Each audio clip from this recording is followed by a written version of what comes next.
पहले जब बुखार आता था ना तो 50 mg की पैरासीटामोल आदमी को पसीने छुटा देती थी।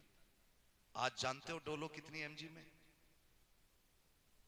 650। कितने में आ गई? 650। और फिर 500 mg की उसके साथ एंटीबायोटिक लगाई जा रही, तब भी बुखार उतरने का नाम नहीं ले रहा है। क्यों? क्योंकि ये जो बीमारियां है ना ये ताकतवर होती जा रही। तो पता चला कि मर्ज जितना ताकतवर होता है डोज उतनी मजबूत होनी चाहिए। समझ रहे मेरी बात? इतनी वरना भाई डॉक्टर का मतलब क्या होता है? डॉक्टर का मतलब होता है मर्ज का लेवल चेक करे, फिर दवा का लेवल चेक करे, फिर दवा दे। वरना बुखार की दवा सबको याद है, खांसी की भी सभी जानते हैं। फिर 500 रुपए देके क्यों डॉक्टर से हम वही पैरासीटामोल 2 रुपए वाली 50 रुपए में लेके आते? इसलिए कि वो मर्ज की भी तशखीस करता है और दवा की भी तशखीस करता है। वो कहा था किसी ने, नीम हकीम खतरे जान, नीम मुल्ला खतरे ईमान। आधा डॉक्टर जान के लिए खतरा है, आधा मौलवी ईमान के लिए खतरा है। दोनों बातें याद रखिए। समझ गए इतनी मेरी बात? तो मर्ज जितना हाई होता है डोज उतनी ज्यादा कर दी जाती है।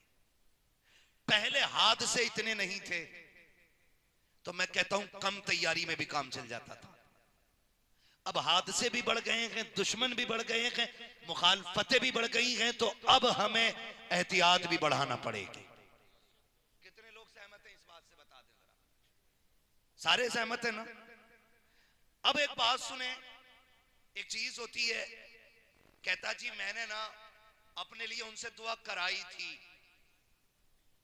एक होता है दुआ मुंह से कह के कराना, एक होता दुआ का दिल से खुद ब खुद निकलना। जो मुंह से कराई जाती है वो उतना असर नहीं रखती जितना असर दिल से निकलने वाली दुआएं रखा करती हैं। वो कहा था दिल से जो बात निकलती है असर रखती है, पर नहीं ताकत परवाज मगर रखती है। अब महबूब का फरमान सुनो, मैं बताने लगा हूं एहतियात का पहला तरीका। हुजूर ने फरमाया या तो आलिम बनना, या तालिब इल्म बनना, या इनकी महफिल में बैठने वाले बन जाना। अगर दूर रहते हो, इनकी महफिल में ना बैठ सको, तो इनसे मोहब्बत करने वाले बन जाना। कितने हो गए? सलामत रहे जो बोल गए। कितने? अल्लाह माँ बाप के साथ मदीने की हाजिरी नसीब फरमाए जो बोले। कितने हो गए? 4 हो गए। आलिम, तालिब इल्म, इनकी महफिल में बैठने वाले, और या फिर इनसे फरमाया इसके अलावा ना बनना वरना हलाक कर दिए जाओगे। तुम्हारे मुंह से जो निकली वो बात होके रही। हुजूर जो कह देते हैं फिर वो हो जाता है, जो कह देते हैं वो जोर से जो कह देते हैं वो हो जाता है, जो हुजूर कह देते हैं हो जाता है। अब आपसे मेरी गुजारिश है, कितने लोग पढ़ रहे हैं मदरसे में, वो जरा सामने से हाथ उठाएं। जो पढ़ रहे हैं मदरसे में, ठीक, अब बात नहीं कर रहे। इनके अलावा जितने बैठे बेचारे ये वो लोग हैं जो मदरसे में पढ़ने नहीं जा पा रहे। अब आपके लिए एक सबक है। अब आप न पढ़ाने वालों में है न पढ़ने वालों में, अब आप हैं महफिल में बैठने वाले या इनसे मोहब्बत करने वाले। यही दो बनने। नौजवानों, हालात नाजुक हैं, वक्त नागुफ्ता भी है। हमें अपने साथ ऐसा माहौल बनाएं कि किसी से हम कहें ना कहें दुआएं खुद ब खुद होने लग जाएं। और ये कब होगा और कैसे होगा? आसान तरीका है। आपका इदारा क्या नाम है मदरसे का? मदरसा गुलशन हुसैन, ठीक है। ज़हरा के बेटे के नाम पे मदरसे का नाम है, खातून जन्नत के बेटे के नाम पे मदरसे का नाम है। मैं बहुत खुश हुआ, मैंने बच्चे से पूछा, मैंने कहा बेटे जो बच्चे यहां रहते हैं वो खाना किधर खाते? उन्होंने, इस बच्चे ने बताया कि घरों पे खाना खाते हैं। दिल बाग बाग हो गया। मैंने कहा मालिक उन घरों को सलामत रखना जिन घरों पे तेरे महबूब के मेहमान खाना खाया करते हैं। ये बहुत बड़ी बात होती है, अपनी कमाई में किसी का हिस्सा रखना, और किसी का हिस्सा रखना बड़ी बात है तो फिर हुजूर के मेहमानों का हिस्सा रखना कितनी बड़ी बात है।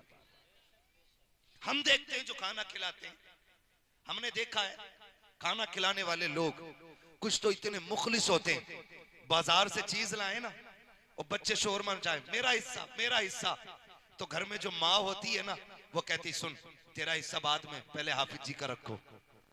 वो आएंगे तो पहले उनका हिस्सा निकाल के रखा जाए।